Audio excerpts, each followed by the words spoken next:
Hello friends, welcome to my channel. పద్మావతిని క్షమాపణ అడిగినాను. ఇదంతా ఎలా జరిగిందో మనం ఈ వీడియో తెలుసుకుందాం. ఇంకా పద్మావతి అను అయితే ఒకరినొకరిని హక్ చేసుకుని ఏడుస్తూ ఉంటారు, బాధపడుతూ ఉంటారు.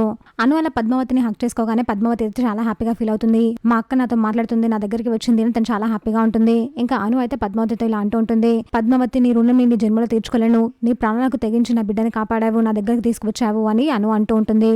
దీనికి పద్మావతి అంత పెద్ద మాట ఎందుకు అక్క, ఐరా మన బిడ్డ అని పద్మావతి అంటూ ఉంటుంది. అమ్మే, నేను అమ్మ తనకి దూరం అవుతాను అనుకున్నాను, మళ్ళీ నువ్వు ఆ బిడ్డను తీసుకువచ్చి నన్ను అమ్మని చేశావు. అదేంటక్క అలా అంటావు, నీ సంతోషమే నా సంతోషం, నువ్వు నాతో మాట్లాడావు కదా, నాకు అదే చాలు, ఇంకేం అవసరం లేదు, ఇంకెప్పుడు నాతో మాట్లాడకుండా ఉండకక్క, నేను ఉండలేను అలా అని పద్మావతి అయితే ఏడుస్తూ ఉంటుంది. పద్మావతి చెప్పుడు మాటలు నమ్మి నిన్ను అపార్థం చేసుకున్నాను, నన్ను క్షమించు అని అను అంటుంది.